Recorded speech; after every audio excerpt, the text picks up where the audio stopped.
گھر کا سارا سامان بھی انہوں نے نئے سرے سے خریدا، اور ان کو صرف دکھ تھا تو یہی کہ بس امی ابو مجھے اپنے گھر میں نہ دیکھ سکے، اور اس دن کی حسرت میں ہی چلے گئے، یعنی اس کے والدین کی ڈیتھ ہو چکی تھی۔ تمام گھر کو اس نے خوبصورت اور مزین کر کر رکھا، اس کے بعد تھکن سے سو گیا۔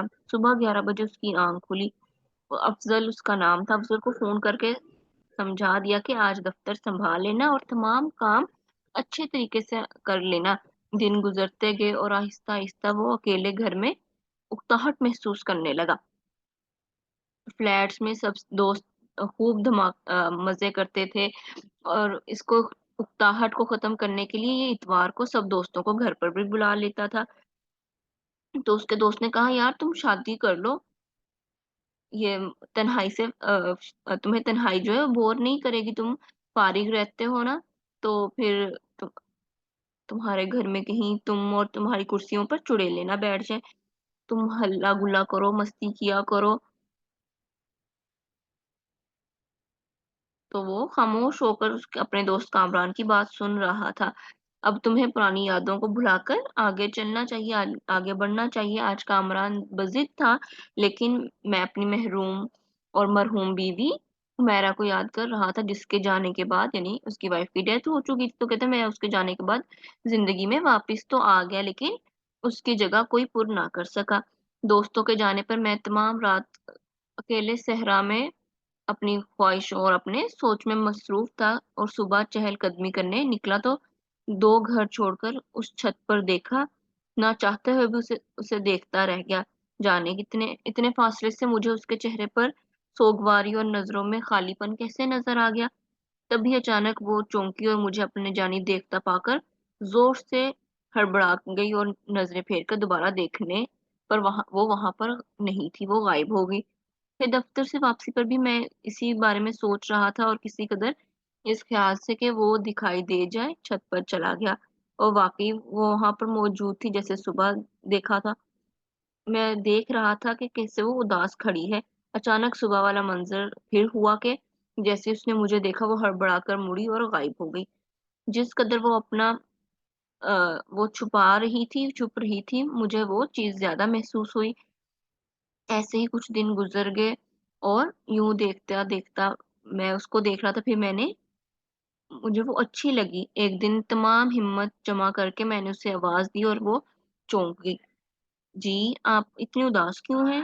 جی آپ سے کیا مطلب؟ مجھ سے مطلب یہی سوال تو میں کئی دنوں سے سوچ رہا تھا، جو اس نے مجھ سے کر لیا۔ آہستہ آہستہ وقت گزرا، اور وقت نے رفتار پکڑی، اور ہم آپس میں دوست ہو گئے۔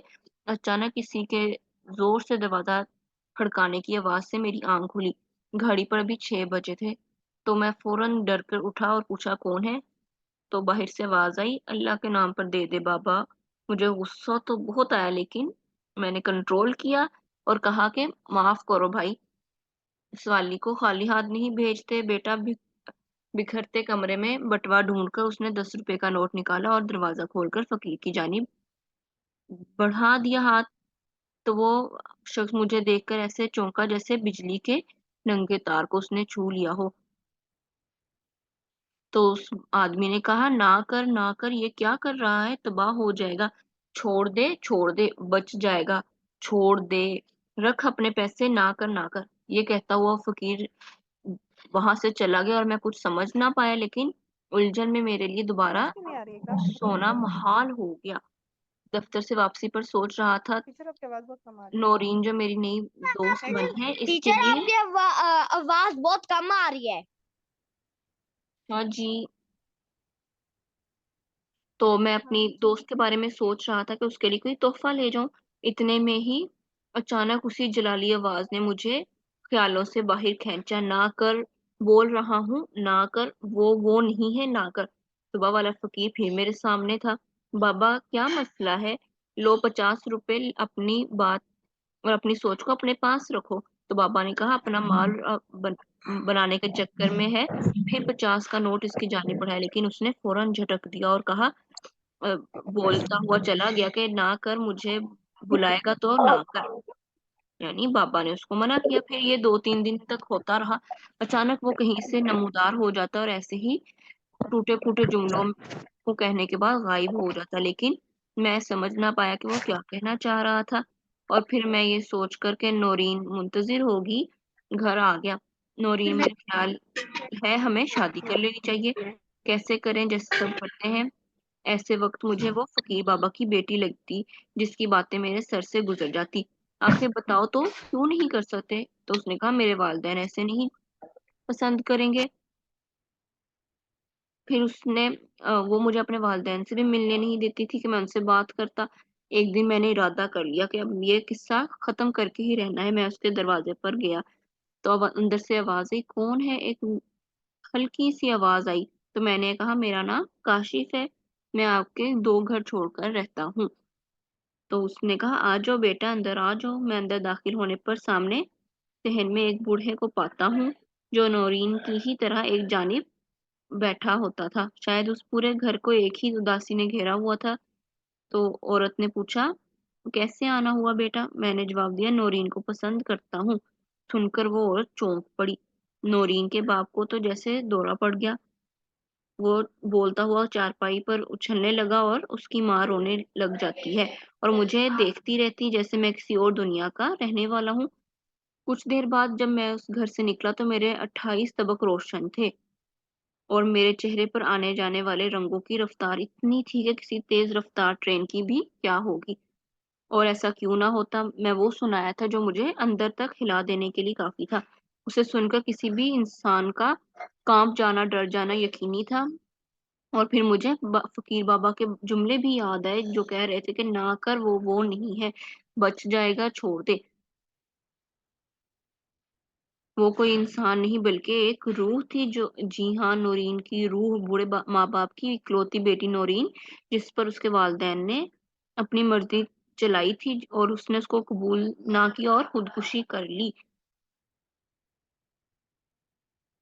اور وہ مر گئی تھی۔ اس وجہ سے وہ پھر روح بن گئی، چڑیل بن گئی اور کسی روح کا زندگی کی طرف لوٹنا شاید تو، لیکن کئی ایسی چیزیں تھیں جو اس کے ذہن میں گھوم رہی تھی اور نورین اس کو اب ستانے لگی تھی، اس کے پیچھے لگ گئی تھی اور اس کو تنگ کرنے لگی تھی۔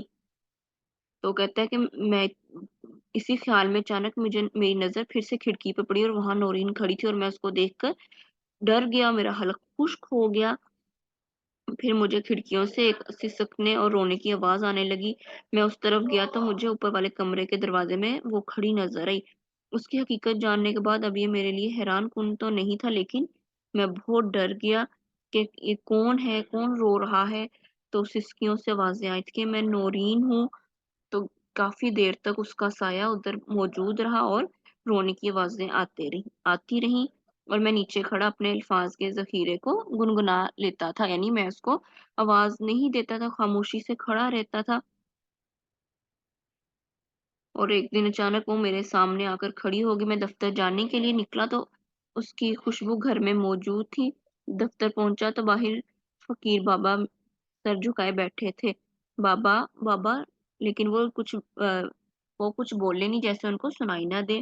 تو میں نے ان کو کہا بابا میری مدد کریں، میں سمجھ نہیں پا رہا۔ اچانک اس بابا نے سر اٹھا کر مجھے دیکھا، لیکن ان کی نظریں بالکل خالی تھی جیسے وہ مجھے جانتے ہی نہ ہو، اور دوبارہ انہوں نے سر نیچے کر لیا۔ میرے اتنے بلانے پر بھی انہوں نے جواب نہ دیا۔ میں چپ چاپ دفتر چلا گیا۔